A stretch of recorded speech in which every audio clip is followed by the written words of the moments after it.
Kainin mo na yung pagkain mo bago pa lumamig. Nung magsimula akong gawin itong tungkulin na kabatay sa teksto, saka ko lang napagtantong napakahina pala ng kakayahan ko. Anong problema? Halos 2 buwan na. Pero ang dami ko pa rin hindi maarok na mga prinsipyo. Mas magaling sa akin ang lahat ng nasa grupo. Kung mahusay lang sana ang kakayahan ko, hindi magiging ganito kahirap ang paggawa ng tungkulin ko. Eh di humingi ka ng payo sa kanila ng mas madalas. Magpatulong ka. Mas mabilis kang lalago sa ganoong paraan. Tinuturuan naman nila ako. Pero ang bobo ko masyado. Wala na yata akong pag-asa sa sobrang hina ng kakayahan kong ito. Itong mga nakaraang araw, sobrang naging negatibo ako na halos hindi ko na kayang magpatuloy. Mukhang hindi na makakalipad ang lampang ibong to. Huwag mo nga akong asarin. Pero seryoso, hindi ganap na nakasalalay sa kakayahan mo kung magagampanan mo ng maayos ang tungkulin mo. Ang mahalaga ay kung makakamit mo ba ang gawain ng banal na espiritu. Ganyan-ganyan din ang kalagayan ko noong nagsusuri at pumipili ako ng mga sermon sa iglesia. Talaga? Pag-usapan natin yan pagkatapos natin kumain. Sige. Noong Nobyembre 2023, sinimulan kong gawin ang tungkulin ng pagsusuri at pagpili ng mga sermon. Nang maisip ko kung paano ako tinanggal noong dati akong leader dahil mahina ang kakayahan ko at hindi ako makagawa ng tunay na gawain. Alam kong pagtataas at biyaya ng Diyos na magawa ko itong tungkuling nakabatay sa teksto. Kahit sa mahina kong kakayahan, handa akong gawin ang lahat ng makakaya ko para makipagtulungan. Kaya pagkatapos, masigasig kong pinag-aralan ang mga prinsipyo. Nakita ko na nagawang ilapat ng lahat ng ibang mga kapatid ang mga prinsipyong natutunan nila sa kanilang mga tungkulin. At pagkalipas ng kaunting panahon, lahat sila ay umunlad. Talagang nainggit ako sa kanila. Pero pagkatapos ay tiningnan ko ang aking sarili. Nauunawaan ko ang mga prinsipyo habang pinag-aaralan ko ang mga ito. Pero pagdating sa aktwal na paglalapat ng mga ito, hindi ko mapagdugtong-dugtong o mailapat ang mga prinsipyo ng angkop sa mga pangangailangan.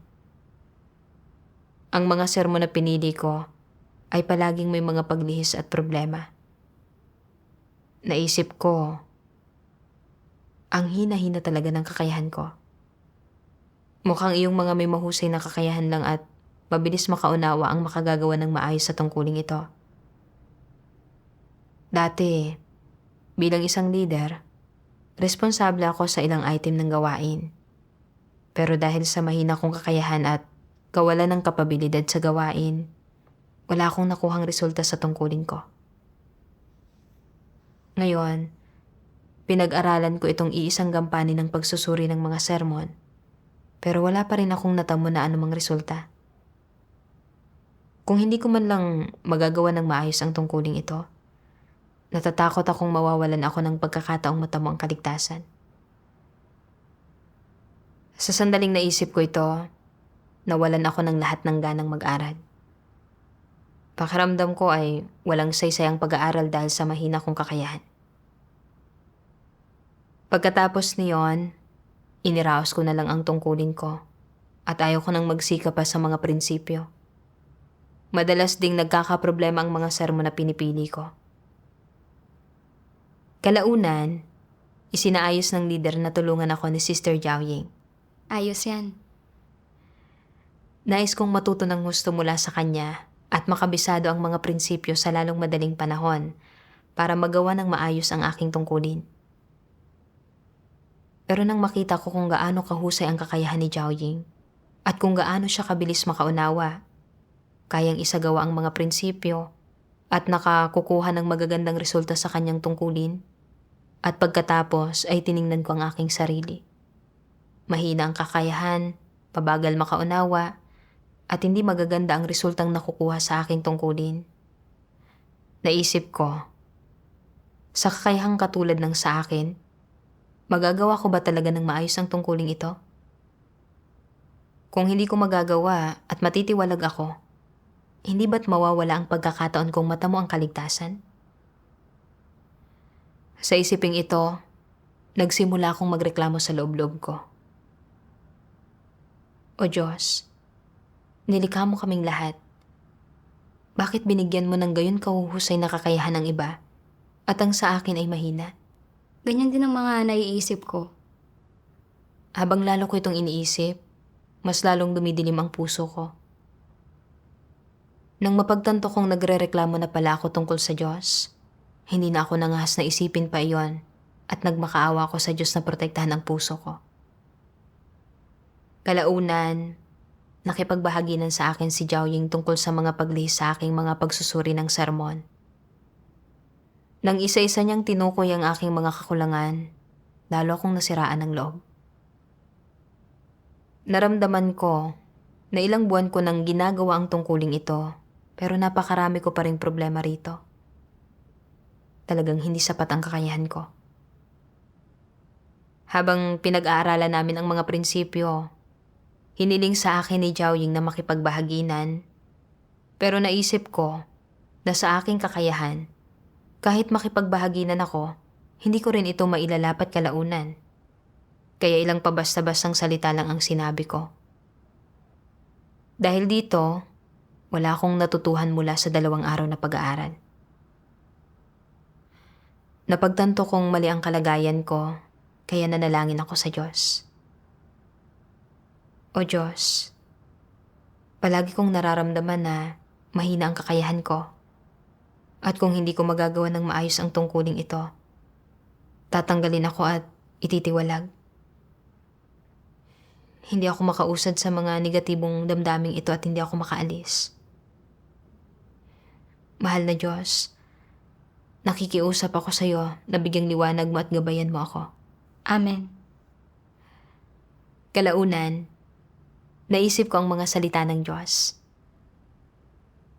Kung kaya ng isang tao na gampanan ng maayos ang kanyang tungkulin, ay hindi lamang nakasalalay sa kanyang kakayahan, kundi pangunahin sa kanyang saloobin kapag ginagampanan ang kanyang tungkulin, sa kanyang karakter, kung mabuti o masama ang kanyang pagkatao, at kung kaya niyang tanggapin ang katotohanan. Ito ang mga ugat na isyo. Amen. Sinasabi ng Diyos na kung magagampanan ng maayos ng isang tao ang kanyang tungkulin, ay hindi naman lubos na nakadepende sa kanyang kakayahan, kundi pangunahing nakadepende sa kanyang saloobin sa kanyang tungkulin at kung kaya niyang tanggapin ang katotohanan. Kung anong uri ng kakayahan mayroon ang isang tao, ay pauna ng inorde ng Diyos. Basta't ibinibigay niya ang lahat ng makakaya at kumikilos ayon sa mga prinsipyo sa kanyang tungkulin, magiging naaayon siya sa mga layunin ng Diyos. Oo nga. Pero pagkatapos ay tiningnan ko ang sarili kong saloobin sa aking tungkulin. Noong maraming paglihis ang mga pagsusuri ko ng sermon, hindi ko piniga ang isip ko kung paano malalampasan ang mga paghihirap. Sa halip, naging negatibo ako at nagbigay hatol sa sarili ko. Naisip ko na dahil napag-aralan ko na ang dapat kong pag-aralan, sa kakayahan ko, hindi ko makakabisado ang mga prinsipyo o magagawa ng maayos ang tungkulin ko gaano man ako magsumikap. Kaya, nawalan na ako ng ganang magpunyagi. Kung iisipin, hindi ito ang mga pagpapamalas ng isang taong tumatanggap ng katotohanan. Kung hindi ako magpupunyagi, hindi makagagawa ang banal na espiritu para gabayan ako. At tiyak na hindi ko magagawa ng maayos ang tungkulin ko. Pagkatapos, nagbasa ako ng mga salita ng Diyos at nagkamit ako ng higit pang pagkaunawa sa problema ko. Sabi ng makapangyarihang Diyos, pakiramdam ng ilang tao ay napakababa ng kanilang kakayahan at nawala silang abilidad na makaarok, kaya nagbibigay hatol sila sa kanilang sarili. Pakiramdam nila, nagaano man nila hangarin ang katotohanan, hindi nila matutugunan ang mga hinihingi ng Diyos, at nagaano man sila magsumikap, ganito lang talaga sila. Palagi silang negatibo. Bilang resulta, Kahit pagkaraan ng maraming taong pananampalataya sa Diyos, wala pa silang natatamong anumang katotohanan. Nang hindi nagsusumika para hangarin ang katotohanan, sinasabi mo na napakababa ng iyong kakayahan, sinusukuan mo ang sarili mo, at lagi kang namumuhay sa negatibong kalagayan. At dahil dito, hindi mo nauunawaan ang katotohanang dapat mong maunawaan o isinasagawa ang katotohanan na kaya mong isagawa. Hindi ba't ikaw ang pumipigil sa sarili mo? Palagi mong sinasabi na mababa ang iyong kakayahan at nagkukulang. Hindi ba't pag-iwas at pag-urong ito sa responsibilidad? Kung kaya mong magdusa, magbayad ng halaga, at matamo ang gawain ng banal na espiritu, tiyak na mauunawaan mo ang ilang katotohanan at makakapasok ka sa ilang realidad. Kung hindi ka bumabaling o umaasa sa Diyos at sinusukuan mo ang sarili mo nang hindi ka nagsisikap kahit paano o nagbabayad ng halaga at sumusuko ka na lang, ikaw ay isang walang silbi at wala ka ni katiting na konsensya at katwiran. Ano man ang iyong kakayahan, hanggat mayroon kang kaunting konsensya at katwiran, dapat mong masigasig na tuparin ng maayos ang iyong tungkulin at kumplituhin ang iyong misyon. Ang pagiging isang taong tumatakas sa tungkulin ay isang karumal-dumal na akto ng paghihimagsik. Kapag ipinagkanulo ng isang tao ang Diyos, hindi na ito matutubos. Ang paghahangad sa katotohanan ay nangangailangan ng isang matatag na kalooban, at ang mga taong masyadong marupok at may labis na pagkanegatibo sa loob nila ay walang maisa sa katuparan. Hindi sila makakapanampalataya sa Diyos hanggang sa huli, at lalong mas kaunti ang pag-asa para sa kanila na makamit ang katotohanan at matamo ang pagbabago ng disposisyon. Tanging ang mga naghahangad sa katotohanan at may determinasyon ang makapagkakamit nito at magagawang perpekto ng Diyos. Amen. Ang isiniwalat ng Diyos ay ang kalagayan ko mismo. Nakita ko ang mga kapatid na inilalapat ang mga prinsipyong natutunan nila at nagtatamo ng magagandang resulta sa kanilang mga tungkulin. Samantalang pagkatapos kong mag-aral, hindi na nga ako humusay, palagi pa akong may mga paglihis at problema. Dahil dito, nagbigay hatol ako sa sarili ko bilang isang taong may mahinang kakayahan at mabagal makaunawa, namumuhay sa gitna ng mga negatibong damdamin at ayaw nang magsikap sa mga prinsipyo. Isinaayos ng leader na gabayan ako ni Jiaoying, nakapakipakinabang para sa akin at sa gawain. Pero nang makita ko na mayroon siyang mahusay na kakayahan, mabilis na naarok ang mga prinsipyo at nagtamo ng mga resulta sa kanyang tungkulin, hindi ako natutumula sa kanyang mga kalakasan para punan ang sarili kong mga kakulangan. Sa halip, sinisi ko ang Diyos sa hindi pagbibigay sa akin ng mahusay na kakayahan at nagbigay hatol ako sa sarili ko bilang isang taong walang kakayanang gawin ng maayos ang kahit ano dahil sa aking mahinang kakayahan. Nawalan ako ng motibasyon sa tungkulin ko at ayaw ko nang magsikap na pagnilayan ang mga prinsipyo. Nakita ko na napakahina ng loob ko at walang pagtitiyaga. Isa akong inutil na duwag. Ang mga taong may mabuting pagkatao ay isinasaalang-alang ang mga layunin ng Diyos at may pagpapahalaga sa responsibilidad pagdating sa kanilang tungkulin. Kahit na nahaharap sila sa mga paghihirap, hindi sila nagiging negatibo, nagpapabaya o sumusuko sa kanilang sarili. Hindi nila ibinubunton ang kanilang mga kabiguan sa kanilang tungkulin, lalong hindi sila nakikipagtalo o nagkakamali ng pagkaunawa sa Diyos. Pero nagbigay hatol ako sa sarili ko, kumbinsido na sa aking mahinang kakayahan, hinding-hindi ko magagawa ng maayos ang tungkulin ko gaano man ako magsumikap. Ayaw ko na ring pag-aralan ang mga prinsipyo at ginawa ko ang tungkulin ko ng pabasta-basta. Iniraos ko lang. Nagdulot ito ng maraming paglihis at problema sa aking mga pagsusuri ng sermon na nakaantala sa gawain. Tinustusan ako ng Diyos ng napakaraming katotohanan at nagsaayos ng mga kapatid para tulungan ako.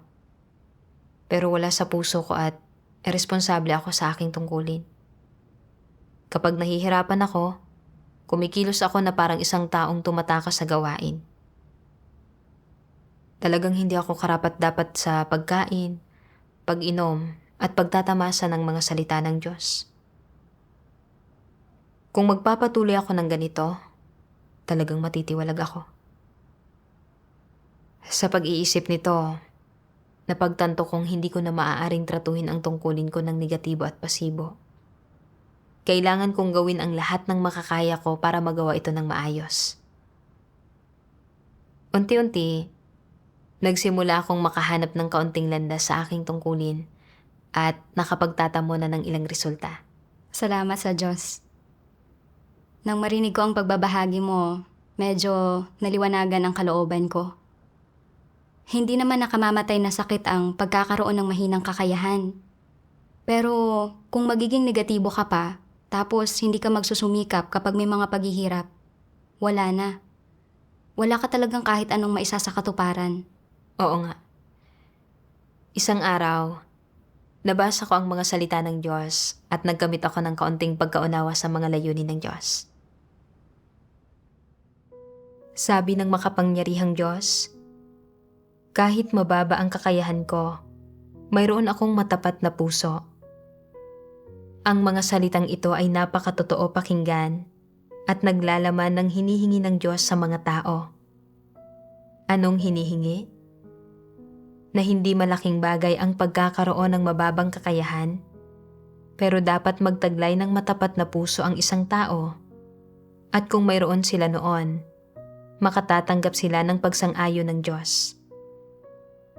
Ano man ang iyong sitwasyon o pinagmulan, dapat kang maging matapat na tao, magsabi ng tapat, kumilos ng tapat, gumampan ng iyong tungkulin ng buong puso at isipan, maging deboto sa iyong tungkulin, hindi kumilos ng tuso, hindi maging madaya o mapanlinlang na tao, hindi magsinungaling o mandinlang, at hindi magpaligoy-ligoy sa pagsasalita.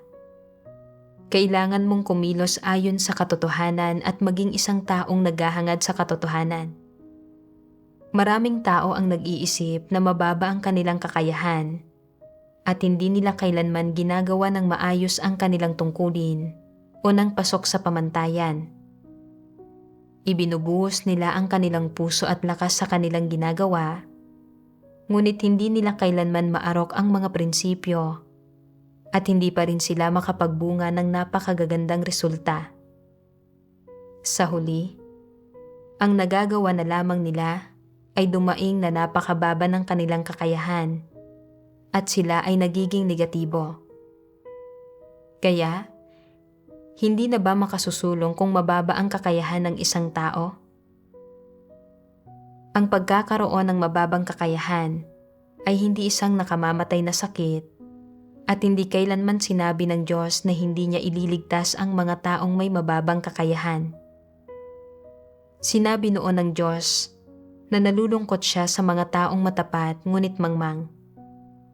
Anong ibig sabihin ng pagiging mangmang? Sa maraming kaso, ang kamangmangan ay nagmumula sa pagiging mababa ang kakayahan. Mababa ang kakayahan ng gayong mga tao at may mababaw silang pagkaunawa sa katotohanan. Hindi ito sapat na espesipiko o praktikal. At madalas itong nananatili sa isang mababaw o literal na pagkaunawa, isang pagkaunawa sa doktrina at mga regulasyon. Iyon ang dahilan kung kaya't hindi nila makita ng malinaw ang maraming problema at hindi kailanman maarok ang mga prinsipyo habang ginagampanan ang kanilang mga tungkulin o mahusay na magawa ang kanilang mga tungkulin. Ayaw ba ng Diyos kung gayon sa mga taong may mababang kakayahan? Gusto niya sila. Anong landas at direksyon ang itinuturo ng Diyos sa mga tao? Na maging isang matapat na tao. Maaari ka bang maging matapat na tao kung sasabihin mo lamang ito? Hindi. kailangang mayroon kaming mga pagpapamalas ng isang matapat na tao. Ano ang mga pagpapamalas ng isang matapat na tao? Una, ang hindi pagkakaroon ng pagdududa sa mga salita ng Diyos. Isa iyon sa mga pagpapamalas ng isang matapat na tao.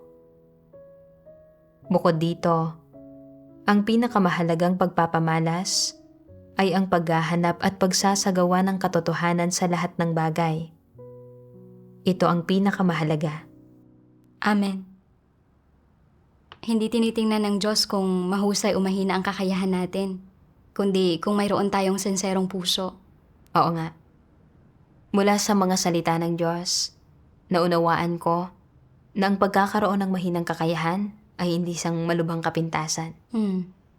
Hindi kailanman sinabi ng Diyos na ang mga taong may mahinang kakayahan ay hindi makapagtatamo ng kaligtasan. May iba't ibang hinihingi ang Diyos sa mga tao batay sa iba't iba nilang kakayahan.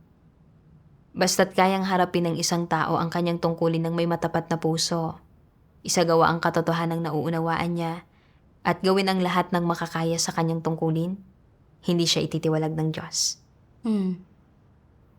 Totoong mahina ang kakayahan ko na hindi ako marunong maghinuha mula sa mga prinsipyo at nang abilidad kong umarok ay hindi kasing husay ng sa sister ko.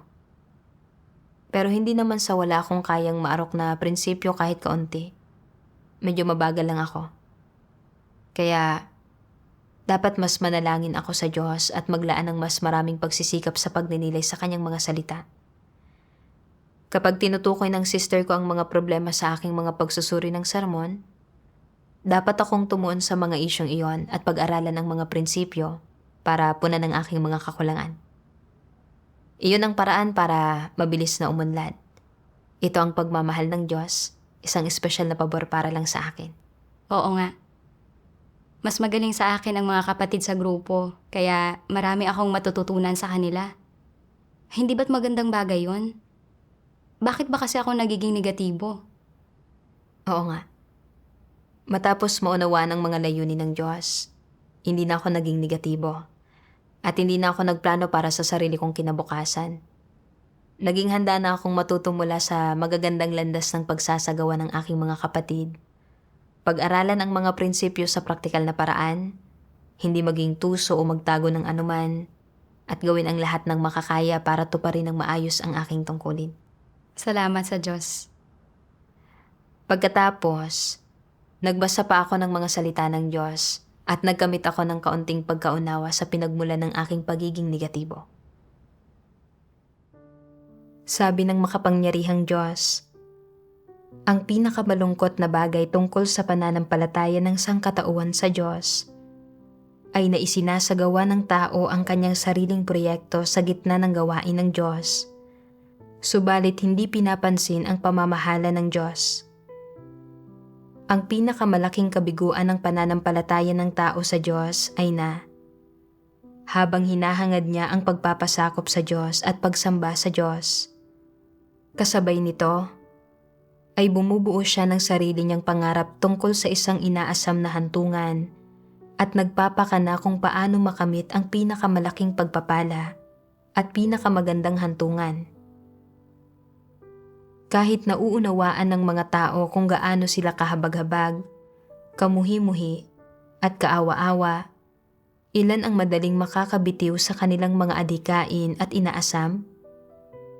At sino ang nagagawang pahintuin ang sarili niyang mga hakbang at itigil ang pagbuo ng mga plano para sa sarili niya? Kailangan ng Diyos yaong mga makikipagtulungan ng husto sa Kanya upang tapusin ang Kanyang pamamahala. Kailangan niya yaong mga maglalaan ng kanilang buong isipan at katawan sa gawain ng Kanyang pamamahala para magpasakop sa Kanya. Hindi niya kailangan ang mga taong naglalahad ng kanilang mga kamay para mamalimos sa Kanya araw-araw. Lalong hindi niya kailangan yaong mga gumugugol ng kaunti para sa Kanya at pagkatapos ay naghihintay na humingi ng kabayaran mula sa Kanya. Kinamumuhian ng Diyos yaong mga gumagawa ng maliit na kontribusyon at pagkatapos ay kontento na sa kanilang mga dating tagumpay. kinamumuhian niya yaong mga taong walang damdamin na mapanlaban sa gawain ng kanyang pamamahala at nais lamang pag-usapan ang tungkol sa pagtungo sa langit at pagtatamo ng mga pagpapala. Higit pa ang pagkamuhi niya sa mga nagsasamantala sa pagkakataong hatid ng kanyang gawain ng pagliligtas para sa sarili nilang kapakinabangan. Iyon ay dahil hindi kailanman nagmalasakit ang mga taong ito sa gustong matamo at makamit ng Diyos sa pamamagitan ng gawain ng kanyang pamamahala. Ang inaalala lamang nila ay kung paano nila magagamit ang pagkakataong laan ng gawain ng Diyos upang magtamo ng mga pagpapala. Wala silang pagsasaalang-alang sa puso ng Diyos kahit kaunti.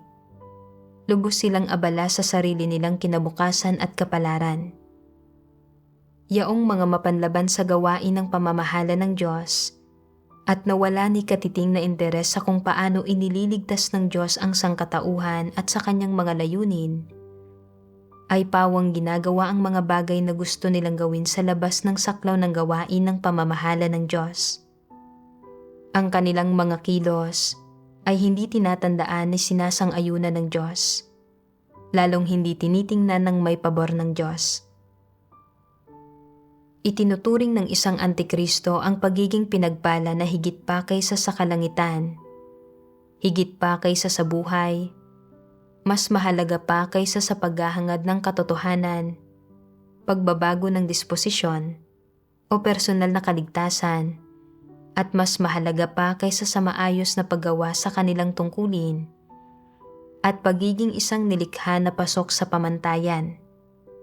Iniisip niya na ang pagiging isang nilikha na pasok sa pamantayan, ang paggawa ng mabuti sa kanyang tungkulin at pagkaligtas, ay pawang mumunting mga bagay na hindi na kailangang banggitin o pagkomentuhan pa. Samantalang ang pagkakamit ng mga pagpapala ay ang tanging bagay sa buong buhay niya na hindi kailanman malilimutan. Sa anumang masagupa niya, gaano man kalaki o kaliit, inuugnay niya ito sa pagiging pinagpala at napakaingat at napakaalisto niya, at lagi siyang may nakahandang malulusutan para sa kanyang sarili. Amen. Mula sa paglalantad ng mga salita ng Diyos, nakita ko na nananampalataya ang mga antikristo sa Diyos para makatanggap ng mga pagpapala at pakinabang para sa kanilang sarili. Hindi nila hinahangad ang katotohanan upang makapagtamo ng pagbabago sa disposisyon at matugunan ang Diyos. Sa halip, sinusubukan nilang ipagpalit ang kanilang mga pagsisikap at paggugol sa kanilang mga tungkulin para sa mga pagpapala ng Diyos. Ginagamit nila ang Diyos at sinusubukang makipagtawaran sa Diyos. Mas mahalaga sa kanila ang pagtanggap ng mga pagpapala kaysa sa paghahangad sa katotohanan o pagbabago ng disposisyon. Nakita ko na ang sarili kong mga pagpapamalas ay katulad ng sa isang antikristo. Mula pa noong nagsimula akong manampalataya sa Diyos, palagi akong handang magdusa at magbayad ng halaga para makipagtulungan. Isinaayos man ng iglesia na diligan ko ang mga baguhan o maging isang leader o manggagawa. Iyon ay dahil alam ko na sa paggawa ng mas maraming tungkulin at paghahanda ng mas maraming mabubuting gawa, magtatamo ako ng kaligtasan at makapapasok sa kaharian ng langit. Pero nang makita ko na hinadlangan ako ng mahina kong kakayahan na gawin ang tungkulin ng pamumuno at hindi ko mailapat ang mga prinsipyo kapag nagsusuri ng mga sermon, nag-alala ako na hindi ko magagawa ng maayos ang anumang tungkulin at matitiwalag ako at mawawala ang pag-asa kong matamo ang kaligtasan. Nang maramdaman kong nawasak na ang pagnanais ko sa mga pagpapala, naging negatibo ako, nagbigay hatol ako sa sarili ko, at sumuko ako sa sarili ko. Pagdating sa tungkulin ko, iniraos ko na lang at naging pabasta-basta ako. Nakita ko na sa aking pananampalataya sa Diyos at sa aking tungkulin, sinusubukan ko lang makipagtawaran sa Diyos. Nililin lang at ginagamit ko ang Diyos. Isa akong kasuklam-suklam na tao na puro pakinabang lang ang iniisip. Ginagawa ko ang aking tungkulin na may intensyong makipagtawaran sa halip na hangarin ang pagbabago sa aking disposisyon. Kung magpapatuloy ito, hindi lang sa hindi ko matatamo ang kaligtasan, kundi ititiwalag at parurusahan din ako ng Diyos. Oo nga. Nang mapagtanto ko ito mula sa aking pagninilay, sobrang nakonsensya ako, kaya lumuhod ako at nanalangin. Mahal na Diyos, biniyayaan mo ako ng pagkakataong ito na gawin ang aking tungkulin. Pero palagi akong kumakapit sa pagnanais ko sa mga pagpapala. Sobra akong makasarili at kasuklam-suklam. O Diyos, handa akong magsisi. Amen. Hindi ko inasahang napakarami palang karumihan sa likod ng pagkanegatibo ko. Hindi ko naisip yan noon eh. Dahil sa pagbabahagi mo, mas naunawaan ko na ito ng kaunti. Kalaunan, sa pamamagitan ng mga salita ng Diyos, nagawa kong maunawaan ng mas malinaw ang mga layunin at hinihingi ng Diyos.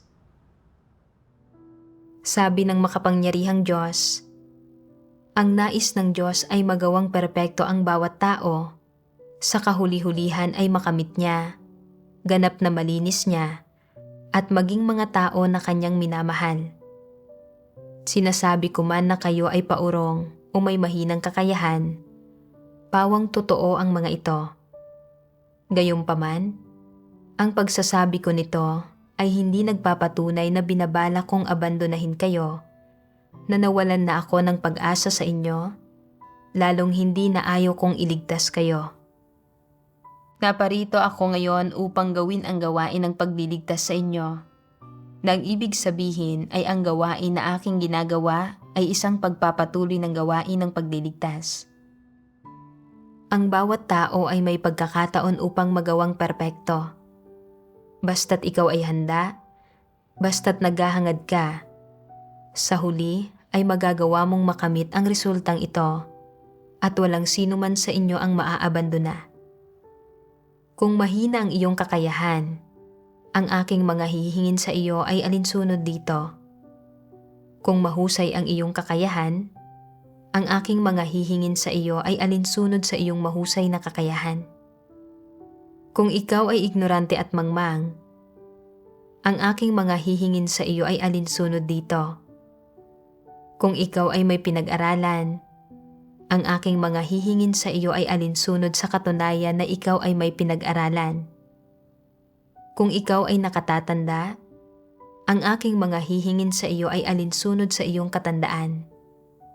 Kung ikaw ay may kakayahang gawin ang tungkulin ng pagpapatuloy sa bahay, ang aking mga hihingin sa iyo ay magiging alinsunod dito. Kung sinasabi mong hindi mo magagawa ang tungkulin ng pagpapatuloy sa bahay at magagampanan mo lamang ang isang partikular na tungkulin, ito man ay pangangaral ng ebanghelyo o pag-aalaga sa iglesia o pag-aasikaso sa iba't ibang mga pangkalahatang usapin, ang aking pagpeperpekto sa iyo ay magiging alinsunod sa tungkulin na iyong ginagampanan. Ang pagiging tapat, ang pagpapasakop hanggang sa pinakahuli, at ang paghahangad na mahalin ang Diyos hanggang sa sukdulan. Ang mga ito ang kailangan mong isakatuparan. Ang tatlong bagay lang na ito, at ang mga ito ang mga pinakamainam na pagsasagawa. Sa kahuli-hulihan, hinihingi sa mga tao na makamit ang tatlong bagay na ito, at ang mga nakakapagkamit ng mga ito ay gagawing perpekto. Ngunit, higit sa lahat, dapat sinsero kang maghangad, dapat kang aktibong magpatuloy ng pasulong at pataas, at huwag maging negatibo sa usaping ito. Nasabi ko na ang bawat tao ay may pagkakataong magawang perpekto at may kakayahang magawang perpekto, at ito ay totoo. Ngunit hindi ka nagsusumikap umangat. Ang mga hindi nagkakamit ng tatlong pamantayang ito ay ititiwalag pa rin sa huli. Amen. Mula sa mga salita ng Diyos, Naunawaan ko na nagbibigay ang Diyos sa mga tao ng iba't ibang kakayahan at magkakaiba rin ang kanyang mga hinihingi sa kanila. Ang mga may mahuhusay na kakayahan ay may mga hinihinging angkop sa kanila. Gayon din ang mga may mahinang kakayahan. Mataas man o mababa ang kakayahan mo, basta't kaya mong ialay ang iyong debosyon, isagawa ang katotohanan, at matugunan ang Diyos, magkakaroon ka ng pagkakataong matamo ang kaligtasan. Oo nga. Pero hindi ko naunawaan ang masisiding layunin ng Diyos sa pagliligtas sa sangkatauhan. Akala ko, dahil sa mahina kong kakayahan, hindi ako maliligtas. At tanging ang mga may mahusay na kakayahan at mabilis makaunawa ang may pag-asa. Napakabaluktot ng pananaw ko. Kung matatamo ng isang tao ang kaligtasan, ay nakabatay sa kung hinahangad niya ang katotohanan. Kung nagbabago ang kanyang disposisyon at kung nagpapakita siya ng debosyon at pagpapasakop sa kanyang tungkulin. Naisip ko ang isang lider ng distrito na kilala ko na may kaunting talino at kakayahan. Mataas ang pagtingin sa kanya ng lahat ng kapatid. Pero noong ginawa niya ang kanyang tungkulin, hindi niya magawang makipagtulungan ng may pagkakasundo sa iba. Kumilos siya ng maladiktador, ginagambala at ginugulo ang gawain ng iglesia. Noong nakipagbahaginan sa kanyang mga kapatid, hindi niya ito tinanggap at matigas siyang tumangging magsisi. Sa huli, pinatalsik siya. Sa kabilang banda, may isa pang sister na medyo mahina ang kakayahan, pero napakamatapat niya. Kapag nakakatagpo siya ng mga paghihirap sa kanyang tungkulin, nananalangin siya sa Diyos at tumutuon sa paghahanap sa katotohanan upang malutas ang sarili niyang katiwalian, at nagagawa niyang matamo ang ilang resulta sa kanyang tungkulin. Mula sa mga katunayang ito, naunawaan ko na kahit na may mahusay na kakayahan ng isang tao at mabilis makaunawa, hindi niya matatamo ang kaligtasan kung hindi niya hinahangad ang katotohanan at hindi nagbabago ang kanyang disposisyon. Kahit na mahina ang kakayahan ko, dapat ko pa rin isagawa ang lahat ng katotohanang prinsipyo na kaya kong maarok at ibuhos ang lahat ng pagsisikap sa paggawa ng aking tungkulin. Sa ganoong paraan, kahit na isang araw ay talagang hindi ko na kaya at ako ay tatanggalin, wala akong pagsisisihan. Napagtanto ko rin na may layunin ang Diyos sa likod ng hindi niya pagbibigay sa akin ng mahusay na kakayahan at mga kaloob. Mayroon akong mapagmataas na disposisyon. Malinaw na wala akong kwenta, pero noong makipagtulungan ako sa aking mga tungkulin kasama ng mga kapatid, mapagmataas at mapagmagaling pa rin ako at hindi ko nagawang makipagtulungan ng may pagkakasundo sa kanila. Ngayon, dahil sa mahina kong kakayahan, palagi akong sumasablay sa tungkulin ko, kaya hindi na ako pwedeng maging mapagmataas. Nagagawa kong gawin lang ang aking tungkulin ng may pagpapakumbaba. Kapag may bagay akong hindi alam o hindi naiintindihan, kaya kong maghanap at kaya kong tanggapin ang mga mungkahi ng aking mga kapatid. Pinipigilan din ako nito na magdulot ng mga panggambala at panggugulo dahil sa aking tiwaling disposisyon. Pinoprotektahan pala ako ng mahina kong kakayahan. Totoong-totoo yan. Masyado rin kasi akong mapagmataas minsan. Kung bibigyan pa ako ng mahusay na kakayahan, mas tataas pa ang tingin ko sa sarili ko. Malay mo, baka kumilos pa ako na parang diktador at gumawa ng mga bagay na magdudulot ng paggambala at panggugulo. Oo nga. Pagkatapos niyon, nanalangin ako sa Diyos at gumugol ng mas maraming oras sa pagninilay sa mga prinsipyo at mga salita ng Diyos. Paglipas ng kaunting panahon, nagkaroon ako ng kaunting pag-unlad sa aking tungkulin at nakapagtamo ng ilang resulta rito. Salamat sa Diyos. Isang araw, nagbabahagi ako tungkol sa aking mga karanasan sa isang sister at sinabi niya, talagang may pag-unlad ka nitong mga nakarang araw kumpara sa dati. Hindi mahalaga ang pagkakaroon ng mahinang kakayahan. Basta tanda tayong isagawa ang katotohanan at kayang makamit ang gawain ng banal na espiritu. Pupunan ng Diyos ang kakulangan ng pagkakaroon ng mahinang kakayahan. Talagang sang-ayon ako rito at naunawaan ko ang sinasabi ng Diyos. Marahil ay wala kayong gaanong abilidad na umarok ng salita ng Diyos. Ngunit sa pamamagitan ng pagsasagawa ninyo sa kanyang salita, maaari niyang lunasan ang pagkukulang na ito. Amen. Naunawaan ko na hindi tinitingnan ng Diyos ang kakayahan ng isang tao, kundi kung kaya ba niyang isagawa ang katotohanan pagkatapos niyang maunawaan ito. Kapag isinasagawa ng isang tao ang katotohanan, binibigyang liwanag at ginagabayan siya ng Diyos batay sa kanyang likas na kakayahan na nagbibigay daan sa kanya na makahanap ng landas sa kanyang tungkulin. Salamat sa Diyos. Salamat sa Diyos. Napakahalaga na may senserong puso sa paggawa ng tungkulin. Kailangan kong baguhin agad ang kalagayan ko. Hindi pwedeng puro reklamo na lang ako sa mahina kong kakayahan at laging nagiging negatibo. Oo nga. Salamat sa Diyos.